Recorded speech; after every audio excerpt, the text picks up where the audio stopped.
آج ہم قرآن اور حدیث کی روشنی میں حضرت یونس علیہ السلام کا واقعہ بیان کریں گے، جسے سن کر آپ حضرت یونس علیہ السلام اور ان کی قوم کے بارے میں آسانی سے جان سکیں گے۔ تو آئیے جانتے ہیں یونس علیہ السلام کے بارے میں۔ حضرت یونس علیہ السلام ایک نبی تھے۔ ان کا قصہ قرآن میں ایک انوکھا قصہ ہے۔ آپ کے والد کا نام متا تھا۔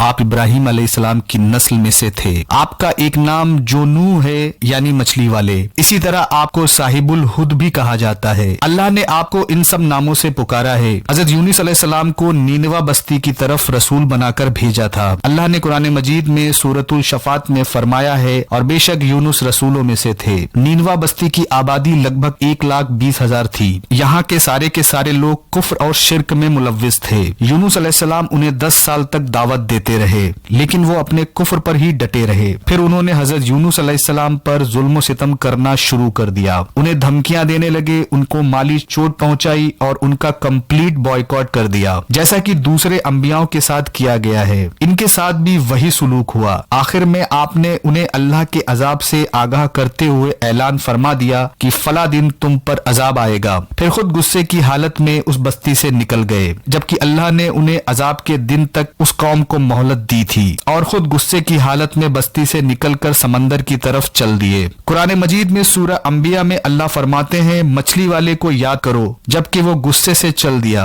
اور خیال کیا کہ ہم اسے نہ پکڑ سکیں گے۔ انہی دنوں میں عذاب کی کچھ نشانیاں بستی پر ظاہر ہونا شروع ہو گئیں۔ ایک بہت بڑا کالا بادل بڑھنے لگا۔ اس بادل میں آگ کے شعلے دکھائی دینے لگے۔ ان لوگوں نے یہ بادل عذاب کے دن سے پہلے ہی دیکھ لیا تھا۔ اس کو دیکھتے ہی وہ سمجھ گئے کہ جس طرح یونس علیہ السلام نے انہیں آگاہ کیا تھا، یہ عذاب وہی ہے اور ان پر نازل ہو کر رہے گا، اور جو عذاب لوط علیہ السلام کی قوم پر آیا تھا وہ اس کے بارے میں بھی جانتے تھے۔ وہ بستی ان کی بستی کے قریب ہی تھی، اس لیے وہ ڈر گئے۔ ان کے سردار جمع ہوئے اور کہنے لگے، جیسا کہ تم سے پہلے کے لوگوں پر عذاب اترا کرتے تھے، تم پر بھی یہ نازل ہو کر رہے گا۔ جلدی کرو، سب کو جمع کرو۔ انہوں نے اس بات کا فیصلہ کر لیا کہ یونس علیہ السلام بالکل سچ فرما رہے تھے۔ اللہ کی قسم، یہ بالکل وہی عذاب ہے، تم اللہ کی عذاب سے نجات نہیں پا سکو گے۔ بستی پر عذاب کی علامتیں دیکھ کر سب پریشان ہو گئے، اور ان کے سردار کہنے لگے، اس سے بچنے کی ایک ہی صورت ہے، تم ایمان لے آؤ اور توبہ کر لو۔ اس طرح وہ سب کے سب ایمان لے آئے، لیکن حضرت یونس علیہ السلام وہاں موجود نہیں تھے۔ ان کی ناموجودگی میں یہ سب کے سب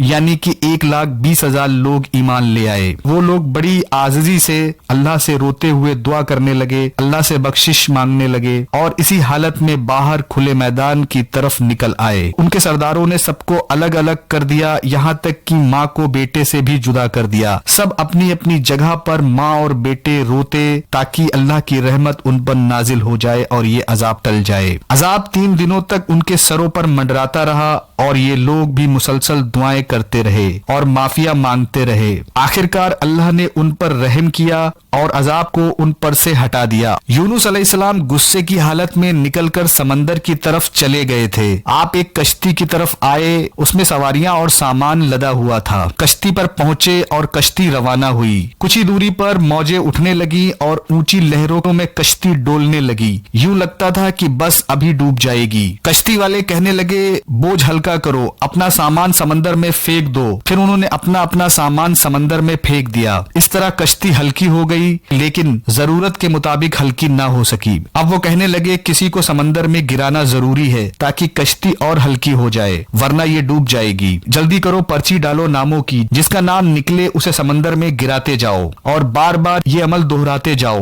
یہاں تک کہ کشتی ہلکی ہو جائے۔ پھر پرچی ڈالی گئی اور حضرت یونس علیہ السلام کا نام نکلا۔ سب کہنے لگے، یہ تو نیک آدمی لگتے ہیں، ان کے چہرے پر نور ہے اور ماتھے پر سجدوں کے نشان ہیں، انہیں رہنے دو۔ اور اس بار بھی یونس علیہ السلام کا نام نکلا۔ ہر بار انہی کا نام نکلتا۔ آخرکار ان لوگوں نے انہیں پکڑ کر سمندر میں گرا دیا، تو پھر انہیں مچھلی نے نگل لیا۔ حوت بڑی مچھلی کو کہتے ہیں۔ اللہ نے حوت کو حکم دیا کہ انہیں کھانا نہیں، نہ ہی ان کے جسم کو کوئی نقصان پہنچے، لہٰذا یونس علیہ السلام مچھلی کے پیٹ میں تھے۔ اللہ کی قدرت، آپ مچھلی کے پیٹ میں 3 دن تک رہے۔ بعض روایت میں ہے 7 دن، اور زیادہ سے زیادہ کی مدت 40 روز آتی ہے۔